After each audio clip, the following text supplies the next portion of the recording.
What's up everyone and welcome to the review stream. So in today's video I'm going to be reviewing another fantastic film from Steven Spielberg, which is Ready Player One. So Ready Player One is a 2018 American science fiction movie directed by Steven Spielberg, and it is based on Ernest Cline's 2011 novel of the same name. The score in this film was composed by very talented Alan Silvestri. And now let's have a quick look at the plot. The story takes place in 2045 of Columbus, Ohio, where we follow our main protagonist Waithe Watts, who, just like any other person in 2045, also prefers to spend most of his time in the Oasis. So the Oasis is a virtual reality universe created by a genius named Halliday, who recently died, and who also left behind a challenge to all the Oasis users to find 3 keys that lead to a golden egg, which is actually the official ownership of the Oasis. So everyone in the Oasis tries to get the keys and get the egg, but no one could ever get their hands on any one of the 3 keys, as it is too difficult and too tricky. And then one day everyone went to a complete shock when Waithe collected the first key.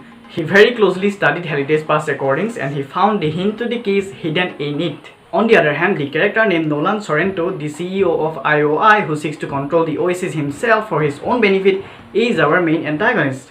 He even threatens Waithe when he refuses to work for him. And after that, many twists and turns comes in the movie and a lot of stuff happens in no time. There's also a romantic subplot between Waithe and a girl in the Oasis named Artemis, which also goes on. So that's the basic spoiler-free plot of this film. And now let's have a quick look at the acting. Tye Sheridan as our main protagonist is excellent in this film. Olivia Cooke also delivered a good performance. Mendelsohn as the main antagonist was great too.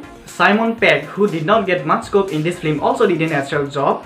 And finally, Rylance as James Halliday did an outstanding cameo. So here comes my opinion. So the whole film is filled with tons and tons of pop culture references, and those references in the movie genuinely look awesome. There are many video game characters and anime in this movie also. The music was great, the cinematography was great, and the Oasis itself looks a very colorful fantasy world that you wish you could live. It's like many of your fantasies coming true at a single place. Anyway, as we all know, Spielberg's film differs considerably from the books, shifting segments around and in many cases adding segments of his own ideas. So Ready Player One excels in its dazzling action sequences. It's filled with tons of stunning actions that comes with extensive CG work. One early chase sequence in the movie truly looks classic. Utilizing sound effects in the movie without a hint of the music was also very clever. So taking a look at the flaws, I would say that some emotional connection feels missing in the movie, and character development was also very poor. First 15 minutes in the movie heavily relies on expositions. Also, as much as we know about the virtual world, we only know a little about the actual world.